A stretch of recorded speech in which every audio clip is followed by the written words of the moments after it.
are more than just war stories.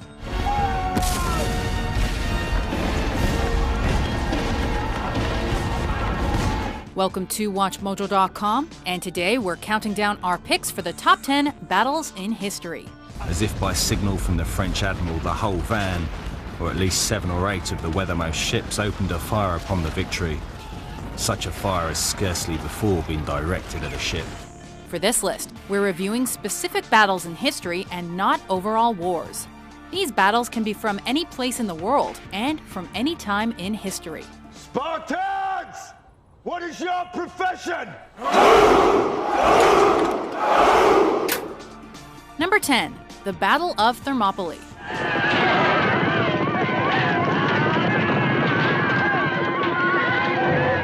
Fought during the Second Persian invasion of Greece. This battle saw Spartan king Leonidas I lead fellow Greeks into battle against the forces of Persian king Xerxes. This is where we hold them! This is where we fight! This is where they die! Choosing to guard a small gap through which their opponents could reach Greece, Leonidas realized his forces were outmatched, with about 7,000 waiting to face a group of possibly 100,000 Persians. Today, no Spartan dies! The Greeks managed to hold off the Persians until a turncoat leaked information to Xerxes. He informed the king of a path that led behind Leonidas' men, and so Xerxes sent his men down the path to surround the Greeks. In a heroic last stand, Leonidas and his Spartans fought to the death, but ultimately lost this battle.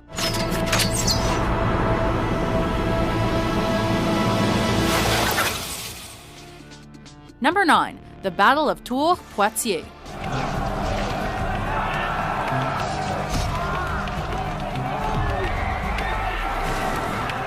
In an attempt to expand the Umayyad Caliphate into the Tours-Poitiers region of Gaul, now France, Abdul Rahman al-Ghafiqi led an army against Frankish and Burgundian forces. Since al-Ghafiqi thought he was facing unorganized barbarian groups, he was not expecting a formidable resistance from Frankish Prince Charles the Hammer Martel. Al-Ghafiqi was subsequently killed in the battle, which turned out to be a decisive victory not only for the Franks, but for Christianity in Europe. In fact, many historians believe that had the battle gone the other way, Islam would be the dominant religion on that continent. Number 8. The Tet Offensive. Nobody knows what the hell is going on, but you can tell it's something different, that it wasn't isolated. All these places getting hit at exactly the same time. You just sit there and listen, and it's like listening to a radio program, except that it's reality. On January 30th, 1968, the North Vietnamese and Viet Cong launched the Tet Offensive against the South Vietnamese and U.S. militaries. The day the first attack took place was a significant one, as it was the Vietnamese New Year known as Tet. These highly coordinated attacks saw more than 100 cities and villages attacked by the communist northern forces, surprising the South and their allies. This incident was a turning point in the Vietnam conflict, as it precipitated a shift in U.S. public opinion against the war. While the U.S. and South Vietnamese eventually emerged tactically victorious, it was a political win for the North Vietnamese. To say that we are mired in stalemate seems the only realistic, if unsatisfactory, conclusion. But it is increasingly clear to this report that the only rational way out then will be to negotiate, not as victors, but as an honorable people who lived up to their pledge to defend democracy. Number 7. The Battle of Gettysburg. March!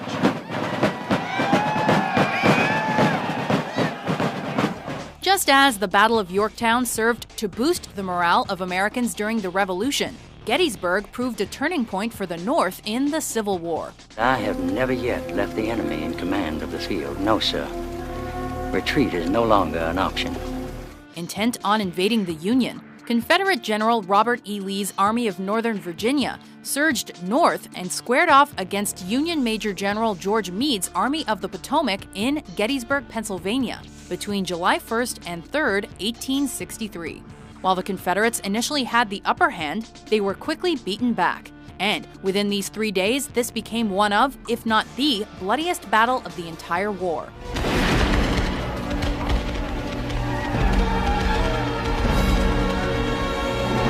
The Confederacy was never in a position to invade the North again, and this started the downward spiral that led to their defeat in 1865.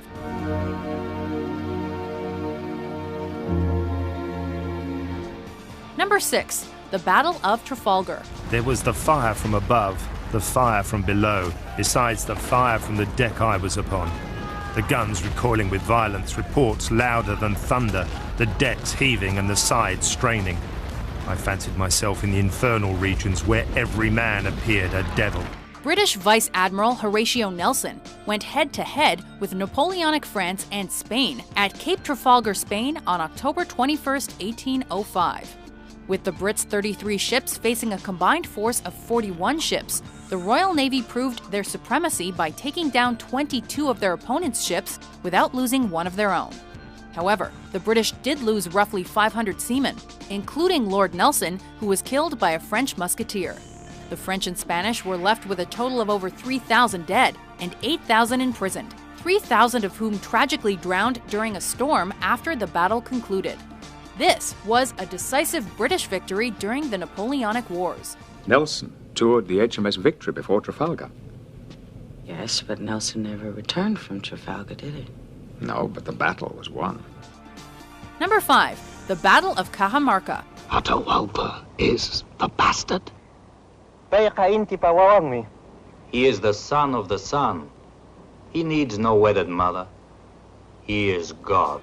Inca Emperor Atahualpa agreed to receive Spanish conquistador Francisco Pizarro at the city of Cajamarca on November 16, 1532.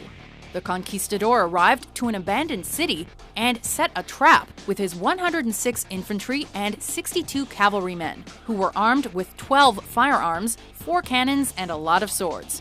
Keeping his army outside the city limits, Atahualpa entered with his unarmed royal entourage. The trap was sprung. Santiago!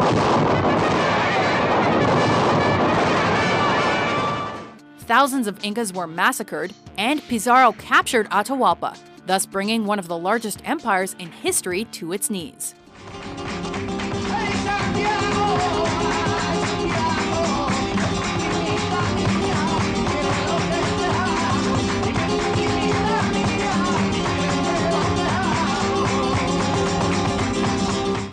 Number 4. The Battle of Waterloo.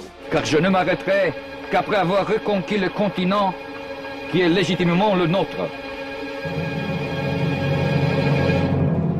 Napoleon returned to power in March 1815, and in response, European powers formed the Seventh Coalition to oppose him. Fearful of an invasion of France, Napoleon preemptively struck at Waterloo in the Netherlands, now part of Belgium, on June 18, 1815. Napoleon's French forces numbered 73,000, whereas the coalition had 118,000 men, with forces drawn from the Netherlands, UK, Prussia, Hanover, Nassau, and Brunswick. Napoleon suffered a devastating loss, with 1/3 of his army killed. This was Napoleon's final campaign, and he was forced into exile, ending his reign as emperor. Et puis, seul le bon Dieu le sait.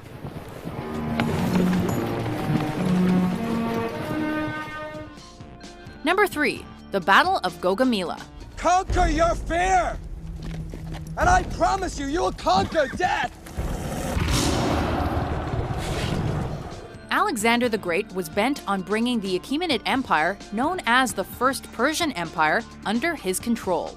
To achieve this, he personally led his army into combat against Persian King Darius III on October 1, 331 BC, at Gaugamela, which today would be found near Mosul, Iraq.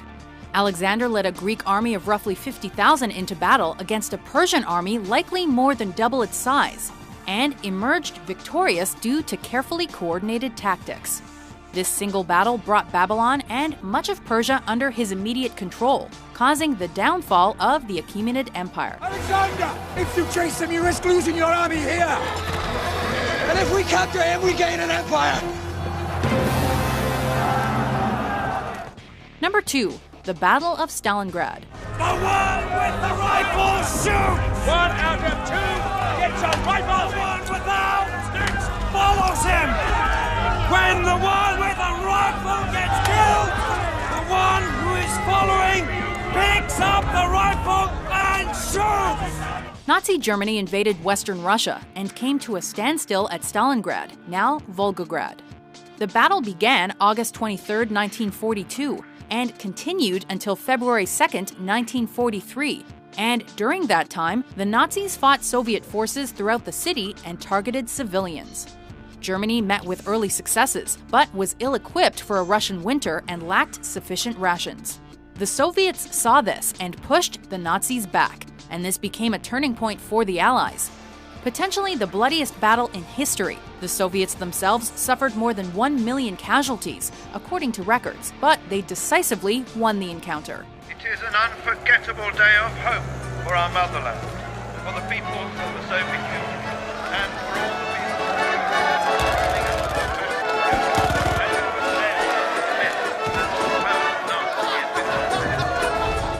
Before we get to our #1 battle in history, let's review some honorable mentions. There were approximately 60,000 British casualties at the end of the first day. We're talking about 40,000 wounded in these trenches, another 20,000 dead.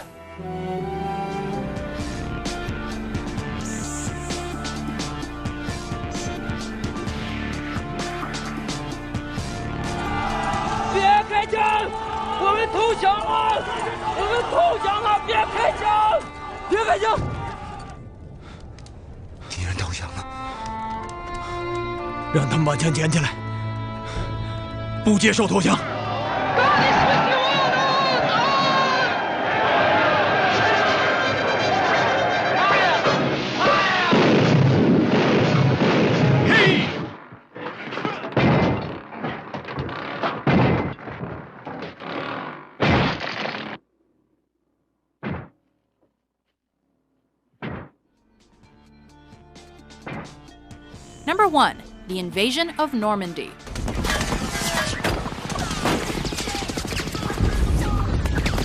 On June 6, 1944, the Allies overwhelmed Nazi forces in occupied France by storming the beaches of Normandy by sea and parachuting men behind enemy lines, in an event now referred to as D-Day.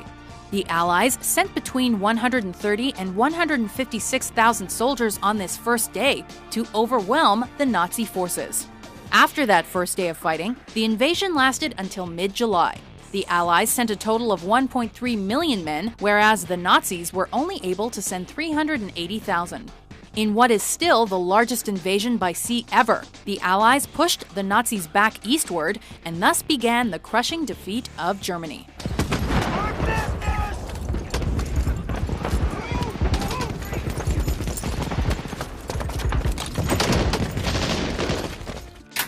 Do you agree with our list? What historical battles do you think are the most significant? For more excellent top 10s published every day, be sure to subscribe to WatchMojo.com.